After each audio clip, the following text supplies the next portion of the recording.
Hello friends, my name is Satyam Gupta और आज एक बार फिर मैं आपके सामने आया हूं एक नया टेक्निकल टॉपिक लेकर के और अपने प्रिंसिपल को आगे बढ़ाते हुए।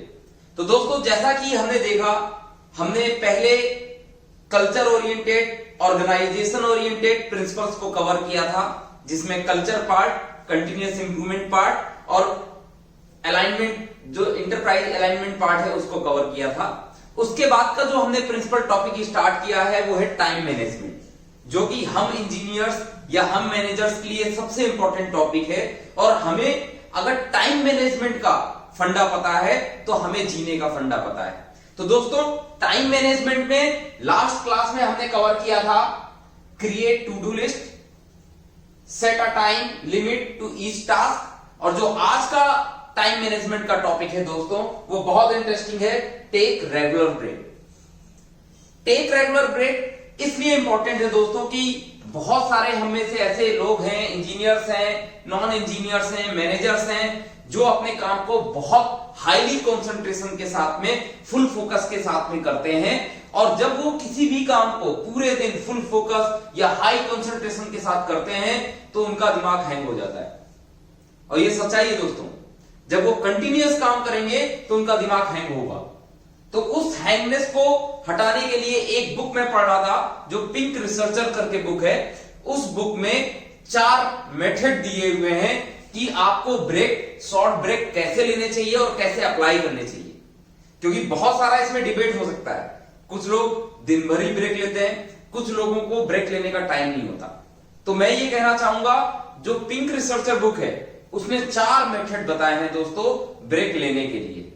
पिंक रिसर्चर बुक के हिसाब से एक नॉर्मल आदमी के दिन टाइम में, वर्किंग टाइम में कई सारे पीक्स और कई सारे वैलीज आते हैं। पीक्स का मतलब जब वो हाई कंसंट्रेशन के साथ काम कर सकता है, फुल एनर्जी के साथ काम कर सकता है। और वैली का मतलब जब वो लो फील करता है या लो इंटेंसिटी के साथ काम करता है। और दोस्तों, कई बार आपने देखा होगा, मेजॉरिटी केसेस में जब आप आफ्टरनून आफ्टर लंच काम कर रहे होते हैं तो आप वैली पोजीशन पे होते हैं, आपका कंसंट्रेशन फुल हाई पोजीशन पे नहीं होता है। तो उस कंडीशन पे हम किस तरीके से ब्रेक को इतना इफेक्टिव बनाएं कि हमारी प्रोडक्टिविटी दोबारा से हाई हो, हम ज्यादा इफिशियंट हो, इफिशियंट होने के साथ साथ हम ज्यादा प्रोडक्टिव हो पाए। तो उसके लिए 4 टेक्निक बताई है पिंक रिसर्चर बुक ने, जिसमें पहली टेक्निक है M, then O, D and S, MOTS। M stand for movement. जब भी आपको ऐसा लगे कि ठीक है, टाइम टू ब्रेक, आपको थोड़ा सा मूवमेंट करना चाहिए। May be you can move from your one location to another location, you can apply that. और दोस्तों, इसके लिए एक सबसे बेस्ट वे है, जब मैंने आपको बताया था कि हम एक टाइम टेबल या अपना जो भी शेड्यूल प्लान सेट करते हैं उसमें ब्रेक को पहले से ही टाइम देके रखें। वैसे जनरली अगर मैं बात करता हूं तो मॉर्निंग में अगर आप 9 बजे स्टार्ट करते हो तो 90 मिनट एक स्टैंडर्ड टाइम है। 90 मिनट के बाद आपको एक ब्रेक का जरूरत पड़ता है, वो भी 10 मिनट का। 10 मिनट से ज्यादा ब्रेक नहीं होना चाहिए। इसी तरीके से पोस्ट लंच आपको एक ब्रेक की जरूरत है, वो भी 90 मिनट के बाद। उसके बाद आफ्टर लंच आपको 3:30 के अप्रॉक्स एक ब्रेक की जरूरत है 10 मिनट की, जिसमें ये आप 4 टेक्निक को अप्लाई कर सकते हैं। पहला है दोस्तों एम का मतलब मैंने आपको मूवमेंट बताया, आप एक लोकेशन से दूसरी लोकेशन पे ट्रेवल कर सकते हैं। दूसरा पॉइंट है दोस्तों ओ, आउटसाइड। आप अपने केबिन, आप अपने ऑफिस से बाहर जा सकते हैं। अगर आपके यहाँ सॉफ्ट फ्लोर है तो सॉफ्ट फ्लोर का आप एक राउंड ले सकते हैं। और दोस्तों, कई बार ऐसा होता है कि लोगों को वॉशरूम जाना होता है, तो मेरा रिकमेंडेशन ये है कि आप सबसे लॉन्गेस्ट पाथ फॉलो करें। उस लॉन्गेस्ट पाथ को फॉलो करने में रास्ते में कई सारे लोग आपसे मिलेंगे, आप उनसे बात कर सकते हो, आप एनर्जाइज हो सकते हो। लेकिन आपको यह ध्यान रखना है, जो इसका तीसरा पॉइंट है डी, डिटैचमेंट। आपको अपने मोबाइल से दूर रहना है, आपको अपने मेल, कंप्यूटर, इससे दूर रहना है। ये तीसरा पॉइंट है डिटैचमेंट, जो आपको फॉलो करना होगा ब्रेक के लिए। और दोस्तों, चौथा पॉइंट है सोशल। जो मैंने बोला कि आपको लॉन्गेस्ट पाथ फॉलो करना है एक लोकेशन से दूसरी लोकेशन, तो जब भी आप जाएंगे आपको रास्ते में लोग मिलेंगे, आप उनसे बात कर सकते हो। जो लोग इंट्रोवर्ट हैं वो बात नहीं कर सकते, लेकिन वो जा तो सकते हैं। तो दोस्तों ब्रेक आपको एनर्जाइज करेगा, आपकी प्रोडक्टिविटी को हाई इंक्रीज करेगा। आप इसको फॉलो करें, अपने रूटीन लाइफ पे जरूर लेके आए। लेकिन दोस्तों ब्रेक का मतलब ये नहीं है कि आप हर 15 मिनट या आधे घंटे बाद ब्रेक कर रहे हैं, वो नहीं करना है। आपको फोकस काम करने के बाद 90 मिनट के बाद एक 10 मिनट का ब्रेक लेना है। ओके दोस्तों, अब मैं स्टार्ट करता हूं आज के टेक्निकल टॉपिक के बारे में। तो हमारा इस समय का जो सीरीज चल रहा है वो डिस्ट्रक्टिव टेस्टिंग को लेके चल रहा है, और डिस्ट्रक्टिव टेस्टिंग में जो आज का टॉपिक है वो है इंपैक्ट टेस्टिंग। तो दोस्तों मैं आपको इंपैक्ट टेस्टिंग के बारे में डिटेल में बताने के पहले कुछ चीजें बताना चाहूंगा कि हम why impact testing is required, हम इंपैक्ट टेस्टिंग क्यों करते हैं। दोस्तों इंपैक्ट टेस्टिंग हम इसलिए करते हैं कि हम ये देखना चाहते हैं कि हमारा जो मटेरियल है वो ये डिस्क्राइब करे या वो ये बताए कि वो कितनी एनर्जी एब्जॉर्ब कर सकता है, कितनी एनर्जी एब्जॉर्ब करेगा, और एब्जॉर्ब करने पे उसका जो टाइमलाइन है कि वो ब्रिटल या डक्टाइल नेचर पे आता है या वो ब्रेक होता है, उस दौरान उसको कितनी एनर्जी की आवश्यकता होती है, हम इसको डिफाइन करें। तो ये इंपैक्ट टेस्टिंग का रिक्वायरमेंट को बताता है। दोस्तों दूसरा क्वेश्चन आता है कि why impact testing is done, हम इंपैक्ट टेस्टिंग क्यों करते हैं। तो दोस्तों जैसा कि मैंने बोला, किसी भी मटेरियल का जो सिलेक्शन होता है, तो मटेरियल का सिलेक्शन उसके एप्लीकेशन के बेस पे होता है। तो उसके एप्लीकेशन को देखते हुए हमें यह आइडेंटिफाई करना होता है कि ये मटेरियल क्या उस एनवायरनमेंट या उस एप्लीकेशन के लिए सस्टेनेबल है या नहीं है। तो मटेरियल का जो सिलेक्शन होता है वो एप्लीकेशन बेस पे होता है, और उस एप्लीकेशन के बेस पे हम ये देखते हैं कि इंपैक्ट टेस्ट का जरूरत है कि नहीं है, और इंपैक्ट टेस्ट का जरूरत है तो उसी के हिसाब से हम मटेरियल का सिलेक्शन करते हैं। तो दोस्तों कई बार आपने सुना होगा इंपैक्ट टेस्ट एक हायर टेम्परेचर पे भी होता है और एक लो टेम्परेचर पे भी होता है। लो टेम्परेचर का मतलब है 0 डिग्री से कम, माइनस टेम्परेचर पे। माइनस टेम्परेचर अगर आपका एप्लीकेशन है कि कोई कंपोनेंट आपका माइनस टेम्परेचर या रसिया या कुछ ऐसी जगह पे जाने वाला है, तो वहां पर क्या आपका कंपोनेंट सस्टेन कर पाएगा या नहीं कर पाएगा, तो उसके लिए जो आप मटेरियल का सिलेक्शन करेंगे एप्लीकेशन बेसिस पे, तो उसके लिए इंपैक्ट टेस्ट का रिक्वायरमेंट है। दोस्तों तीसरा क्वेश्चन आता है what are the type of impact testing. तो दोस्तों हमने इंजीनियरिंग में भी पढ़ा है, दो टाइप की इंपैक्ट टेस्टिंग होती है। पहली होती है आइजोट टेस्टिंग और दूसरी है 4P इंपैक्ट टेस्टिंग। तो इन दो टेस्टिंग के बारे में हम पढ़ेंगे आज के लेक्चर में डिटेल में। और दोस्तों चौथा पॉइंट है why do we use notch in the impact testing. तो दोस्तों हम नॉच क्यों बनाते हैं इंपैक्ट टेस्टिंग में, इसका अगर मैं आपको बताना चाहूं तो आप ये मान के चलो कि एक हम सैंपल बनाते हैं, सैंपल में एक आर्टिफिशियल नॉच के थ्रू एक डिफेक्ट क्रिएट करते हैं, और हम ये देखते हैं कि अगर उसमें एक पर्टिकुलर हैमरिंग कंडीशन होती है तो क्या वो कितनी एनर्जी सस्टेन करेगा उस नॉच कंडीशन की वजह से उस मटेरियल की यील्ड पोजीशन पे आने पे।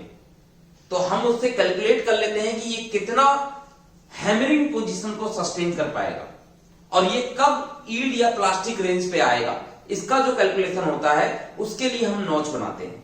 क्योंकि दोस्तों हमें पता है कि कोई भी मटेरियल या कोई भी कंपोनेंट जो हम सिलेक्ट करते हैं वो 100% ओके नहीं हो सकता, उसमें कुछ ना कुछ एक्सेप्टेंस क्राइटेरिया के हिसाब से भी कुछ ना कुछ डिफेक्ट होगा, और वो डिफेक्ट एक सर्विस की लोकेशन पे आने के बाद क्या प्रॉफिटेबिलिटी दे सकता है या उस पे अगर लोड पड़ता है तो वो कब टूटेगा, वो क्या बताएगा, उसके बारे में हम कैलकुलेशन नॉच के थ्रू करते हैं। दोस्तों अब हम बात करेंगे इंपैक्ट टेस्ट हम क्यों करते हैं और इंपैक्ट टेस्ट क्या होता है। इंपैक्ट टेस्ट बेसिकली हम स्टडी करते हैं किसी भी मटेरियल की टफनेस को जानने के लिए।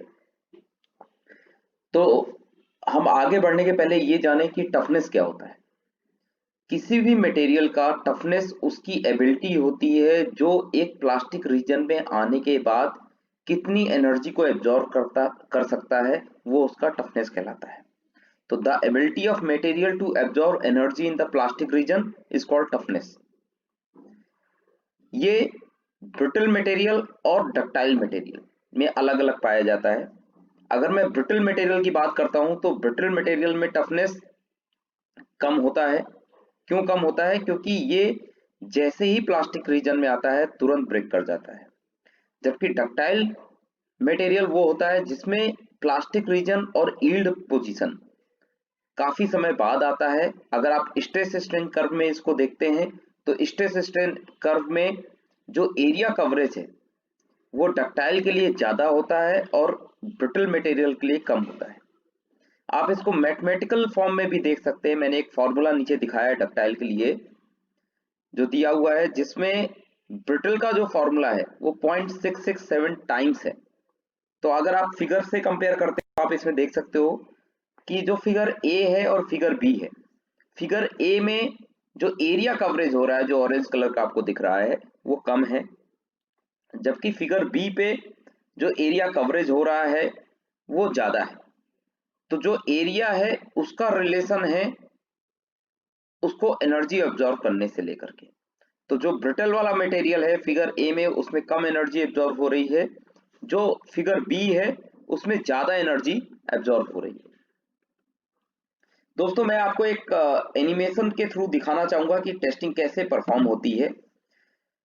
तो आप आइजोड और 4P टेस्ट के लिए आपके पास एक मशीन होता है, उस मशीन का एक बेस होता है, बेस में एक स्टैंड होता है, स्टैंड के साथ में एक रिकॉर्डिंग स्केल होता है। ये जो रिकॉर्डिंग स्केल है दोस्तों, ये रिकॉर्डिंग स्केल एक हैमर से कनेक्टेड होता है। ये वही हैमर है जो फ्री मूवमेंट करता है from one location to another location.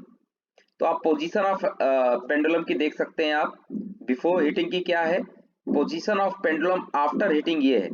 तो जैसे ही बिफोर हिटिंग होता है वो 0 पे सेट करते हैं और आफ्टर हिटिंग में ये जो निडल है ये अपनी एक पॉइंट देती है।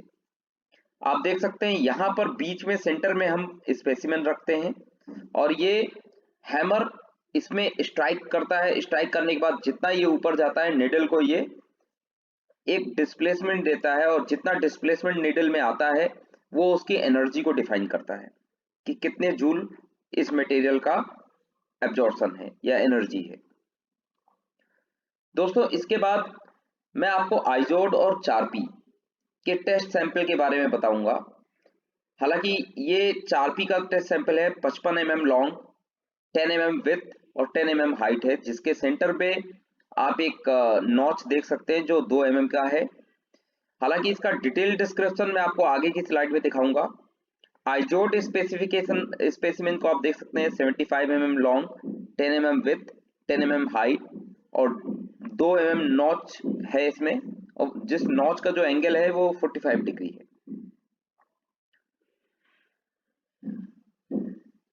दोस्तों इसके बाद आप देखिए कि जो 4P का सैंपल होता है उसका प्लेसमेंट हॉरिजॉन्टल रखा जाता है।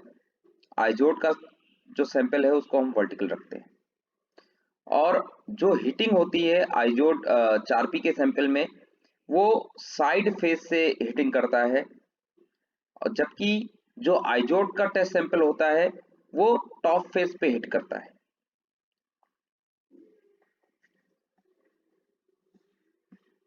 इसके बाद दोस्तों अगर हम बात करते हैं 4P टेस्ट में जो एंगल होता है स्ट्राइकिंग हैमर का वो 140 डिग्री होता है। आइजोड टेस्ट में जो हैमर का स्ट्राइकिंग एंगल होता है वो 90 डिग्री होता है। और 4P टेस्ट का जो हैमर है वो बॉल पिन हैमर होता है, जबकि आइजोड का जो हैमर है वो फॉर्मिंग हैमर होता है। दोस्तों इसके बाद हम जानेंगे कि फ्रैक्चर क्या होता है। इम्पैक्ट और फ्रैक्चर इन दोनों का बहुत इंपॉर्टेंट रिलेशन है। हम इम्पैक्ट के थ्रू मटेरियल को तोड़ करके ये फाइंड आउट करते हैं कि उसमें कितना एनर्जी सस्टेन कर सकता है। उसी तरीके से फ्रैक्चर काम करता है। फ्रैक्चर में कोई भी मटेरियल आइडल नहीं हो सकता, उसमें ऐसा नहीं हो सकता कि कोई भी डिफेक्ट ना हो, उसमें कोई ना कोई डिफेक्ट होगा। और जो मटेरियल है उसका जो बॉन्डिंग है वो इंटर एटॉमिक बॉन्ड और इंटर मॉलिक्यूलर बॉन्ड दोनों तरीके से बॉन्डेड होता है। जैसे ही उसमें कोई हैमर या कोई ऐसा सडन स्ट्राइक होता है तो ये जो इंटर एटॉमिक बॉन्ड और आपका इंटर मॉलिक्यूलर बॉन्ड है मटेरियल का वो ब्रेक कर जाता है। ब्रेक करने के बाद एक नई सरफेस बनाता है और आपको एनर्जी बताता है कि वो एनर्जी कितना है। तो दोस्तों ये जो एनर्जी की हम बात करते हैं ये वो एनर्जी है कि मटेरियल को जो वो ब्रेक कर रहा है, ये उस एनर्जी की बात करता है। किसी भी मटेरियल की जो टफनेस है वो उसकी एब्जॉर्ब एनर्जी पे डिपेंड होती है। कि अगर, जैसा कि मैंने आपको सैंपल में दिखाया था, एक सैंपल है जिसमें 2 mm का नॉच बना हुआ है। ये 2 mm का नॉच एक आर्टिफिशियल डिफेक्ट है, जो ओरिजिनल मटेरियल में प्रोबेबली हो सकता है कोई डिफेक्ट हो जो एक्सेप्टेंस क्राइटेरिया में हो, और एक सर्टेन हैमर या सर्टेन स्ट्राइक के बाद अगर वो टूटता है तो वो कितनी एनर्जी एब्जॉर्ब करेगा उसके बाद टूटेगा, उस चीज को डिफाइन करता है। ये जो टफनेस होता है दोस्तों, ये टेंसाइल स्ट्रेंथ की तरह नहीं होता है। टेंसाइल स्ट्रेंथ में क्या होता है कि आपको याद होगा लास्ट टाइम मैंने दिखाया था कि हम टेस्ट सैंपल को पुल करते थे। पुल करने के बाद मटेरियल एक यील्ड पोजीशन पे आता था और उसमें स्ट्रेंथ कंटिन्यू लग ही रहा है, तो स्ट्रेंथ स्ट्रेस जो होता था उसमें कंटिन्यूअस वे पे होता था। जबकि टफनेस में क्या होता है, सडन लोड होता है, इम्पैक्ट लोड होता है। ये फ्रैक्चर जो होता है दोस्तों, वो दो दो तरीके से काम करता है, एक डक्टाइल वे पे, एक ब्रिटल वे पे। अगर मैं फ्रैक्चर मैकेनिक्स की बात करता हूं दोस्तों, तो मैंने जैसा कि पहले भी बोला कि रियल वर्ल्ड में कोई भी मटेरियल डिफेक्ट फ्री नहीं होता। कोई भी मटेरियल इंजीनियरिंग इम्परफेक्शन ना हो ऐसा नहीं हो सकता। उसमें कुछ ना कुछ डिफेक्ट होता है जो कि एक्सेप्टेंस क्राइटेरिया के थ्रू हम एक्सेप्ट करते हैं। और एज अ सेफ्टी वाइज जो इंजीनियर है वो ये डिफाइन करता है कि मटेरियल में अगर सर्टेन लोड सडन लोड लगता है, या सपोज करिए कंटिन्यूअस लोडिंग टेंसाइल की बात करते हैं, तो वो पूरा कैलकुलेशन इंजीनियर करते हैं। उसके हिसाब से वो ये डिफाइन करते हैं कि ये मटेरियल इस एप्लीकेशन के लिए काम करेगा या नहीं करेगा। एज एन एग्जाम्पल अगर मैं आपको बताता हूँ, कोई मटेरियल आपका रसिया में यूज आने वाला है जहां पर टेम्परेचर -50, -70, -90, -100 रहता है, और वहां पर अगर आप सिलेक्शन किसी मटेरियल का ऐसा करते हैं जिसका टेम्परेचर प्लस में रहता है या -20 के नीचे नहीं जा सकता, तो वो मटेरियल काम नहीं करेगा। आपको एप्लीकेशन के हिसाब से मटेरियल का सिलेक्शन करना पड़ेगा कि -100 डिग्री अगर इन्वायरमेंट टेम्परेचर है तो ऐसा मटेरियल होना चाहिए जो -100 डिग्री पे सस्टेन कर पाए। इसके बाद दोस्तों मैं फ्रैक्चर मैकेनिक्स को समझने के लिए 2 पॉइंट और बोलूंगा। ये 2 क्वेश्चन के थ्रू मैं आपसे पूछूंगा।